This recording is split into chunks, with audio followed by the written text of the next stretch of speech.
تو چلیے بغیر کسی تاخیر کے آج کے اس تاریخی جائزے کا آغاز کرتے ہیں۔ آج ہم تاریخ اسلام کی ایک انتہائی غیر معمولی اور قداور شخصیت حضرت علی ابن ابی طالب کی زندگی پر بات کریں گے، اور خاص طور پر ہمارا فوکس اس بات پر رہے گا کہ پیغمبر اسلام کے خاندان یعنی اہل بیت میں ان کا بنیادی اور مرکزی کردار کیا تھا۔ سچ پوچھیں تو یہ ایک ایسا موضوع ہے جو تاریخ اور روحانیت دونوں کے حوالے سے ایک زبردست اہمیت رکھتا ہے۔ آج کے ہمارے اس ایجنڈے میں 4 اہم پہلو شامل ہیں۔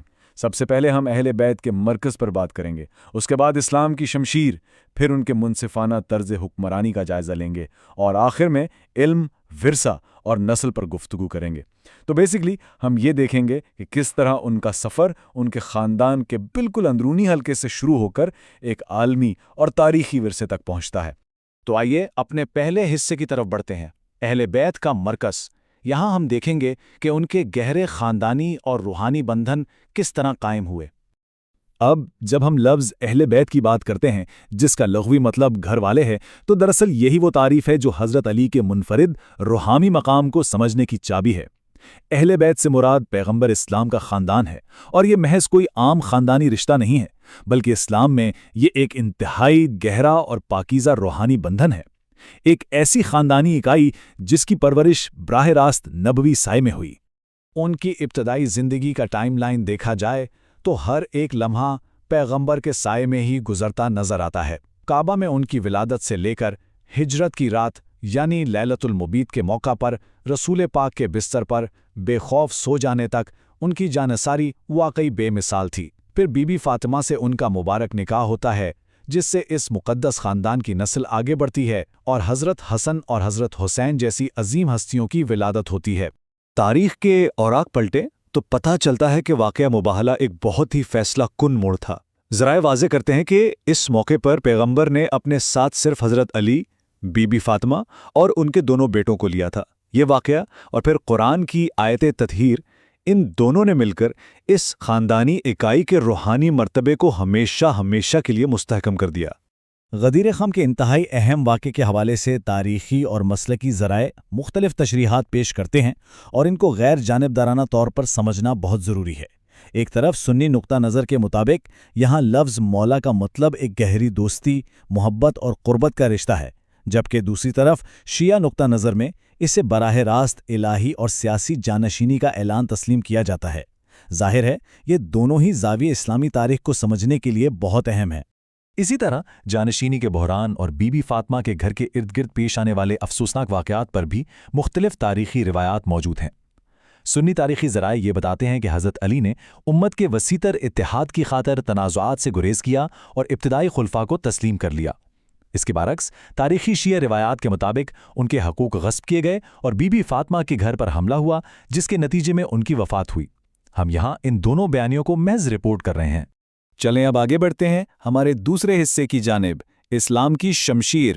اس حصے میں غور طلب نقطہ یہ ہے کہ پیغمبر کے گھرانے میں پروان چڑھنے والا وہ غیر معمولی ایمان میدان جنگ میں کس طرح شجاعت کی ایک لازوال داستان میں تبدیل ہوا۔ میدان جنگ میں ان کی بہادری کے قصے تو تاریخ کے ماتھے کا جھومر ہیں۔ بدر کے میدان میں مشہور جنگجو ولید بن عتبہ کو شکست دینا، احد کی شدید لڑائی میں پیغمبر کی ڈھال بن جانا، خندق میں نامور اور قوی الجثہ پہلوان عمرو بن عبد ود کو گرا دینا، اور پھر خیبر کا وہ مشہور زمانہ مارکا جہاں انہوں نے قلعے کا بھاری بھرکم آہنی دروازہ اپنے ننگے ہاتھوں سے اکھاڑ دیا۔ یہ کوئی معمولی جسمانی طاقت نہیں تھی، بلکہ اس کامل یقین کا مظہر تھی جو اہل بیت کا خاصہ ہے۔ اور یہ مشہور زمانہ مقولہ کہ علی جیسا کوئی بہادر نوجوان نہیں اور ذوالفقار جیسی کوئی تلوار نہیں، یہ ان کی اس لیجنڈری اور افسانوی حیثیت کی بالکل پرفیکٹ عکاسی کرتا ہے۔ ان کا نام ہمیشہ کے لیے ان کی اس مشہور دو دھاری تلوار یعنی ذوالفقار کے ساتھ جڑ گیا ہے۔ یہ محض کوئی ہتھیار نہیں تھا، بلکہ حق اور باطل کے درمیان فرق کرنے کی ایک علامت بن چکا ہے۔ اب آتے ہیں تیسرے حصے پر، منصفانہ طرز حکمرانی کے اصول۔ یہاں ہم جائزہ لیں گے کہ اہل بیت کی ان عظیم اقدار نے کس طرح قیادت اور عوامی حقوق کے حوالے سے ان کے غیر متزلزل اصولوں کی بنیاد رکھی۔ ان کی دیانتداری اور ایمانداری کے سطح کا اندازہ اس مشہور واقعے سے لگائیے جب ایک شخص ان سے کوئی ذاتی بات کرنے آیا تو انہوں نے کیا کیا؟ انہوں نے فوراً سرکاری کام کے لیے جلنے والا چراغ بجھا دیا اور اپنا ذاتی چراغ جلا لیا۔ کتنی حیرت انگیز بات ہے نا؟ یہ اس بات کا کھلا اعلان تھا کہ عوام کا پیسہ یا بیت المال ذاتی مقاصد کے لیے ایک سیکنڈ کے لیے بھی استعمال نہیں ہو سکتا۔ اقربا پروری اور کرپشن کو جڑ سے اکھاڑ پھینکنے کی اس سے بڑی اور کیا مثال ہوگی؟ طرز حکمرانی کے حوالے سے مالک الاشتر کے نام ان کا خط تو ایک تاریخی ماسٹر کلاس کی حیثیت رکھتا ہے۔ یہ خط آج کی جدید دنیا کی حکومتوں کے لیے بھی ایک زبردست بلو پرنٹ ہے۔ اس میں اس بات پر زور دیا گیا ہے کہ حکمران کی نظر میں انصاف، ہمدردی اور مساوات بلا تفریق مذہب اور طبقہ ریاست کے ہر ایک شہری تک پہنچنی چاہیے۔ اب ہم اپنے آخری حصے کی جانب بڑھتے ہیں، علم، ورثہ اور نسل۔ اس حصے میں ہم ان کی بے پناہ علمی خدمات اور ان کے خاندان کی اس لازوال وراثت کو ایکسپلور کریں گے۔ میں علم کا شہر ہوں اور علی اس کا دروازہ ہیں۔ پیغمبر اسلام کا یہ گہرا اور مشہور بیان حضرت علی کے علمی رتبے کو سمجھنے کے لیے کافی ہے۔ انہوں نے اپنا سارا علم اور حکمت براہ راست نبوت کے سائے میں حاصل کی، جس نے انہیں اسلام کی ظاہری اور باطنی دونوں طرح کی تعلیمات کا ایک لامحدود سمندر بنا دیا۔ اہل بیت کا یہ روحانی اور علمی سلسلہ حضرت علی اور بی بی فاطمہ کی اولاد کے ذریعے آگے بڑھتا رہا۔ حضرت حسن، حضرت حسین، بی بی زینب، ام کلثوم اور حضرت محسن، ان عظیم ہستیوں نے اپنے کردار، اپنی بے مثال قربانیوں اور رہنمائی سے آنے والی نسلوں کے لیے پوری مسلم دنیا کے اخلاقی اور تاریخی منظرنامے کو ہمیشہ کے لیے بدل کر رکھ دیا۔ نہج البلاغہ یعنی فصاحت کا راستہ، اس کتاب کے بارے میں جو چیز مجھے سب سے زیادہ متاثر کرتی ہے وہ یہ ہے کہ یہ صرف ایک حکمران کے خطبات یا احکامات کا مجموعہ نہیں ہے۔ اس میں ایک شفیق باپ کے اپنے بیٹے حضرت حسن کے لیے بے حد گہری روحانی نصیحتیں بھی شامل ہیں، جن میں تقویٰ، دنیا کی بے ثباتی اور حکمت پر زبردست زور دیا گیا ہے۔ یہ واقعی پڑھنے سے تعلق رکھتی ہے۔ ذرا ان کے القابات پر غور کریں۔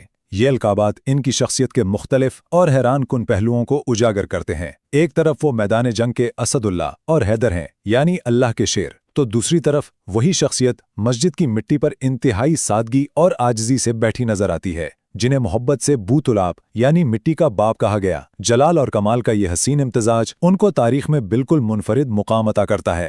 تو اس سب کے بعد ہمارے ذہنوں میں یہ گہرا سوال ابھرتا ہے کہ اہل بیت کی طرف سے چھوڑا گیا انصاف اور خاندانی عقیدت کا یہ خاکہ آج بھی سچی قیادت کے بارے میں ہماری سمجھ کو کیسے تشکیل دیتا ہے؟ ان کی زندگی محض ماضی کی کوئی کہانی نہیں ہے، بلکہ آج کی دنیا میں بھی حقیقی قیادت، بے خوفی اور انصاف کے لیے ایک زندہ اور لازوال معیار ہے۔ یہ ایک ایسا ورثہ ہے جو آنے والے زمانوں تک روشنی پھیلاتا رہے گا۔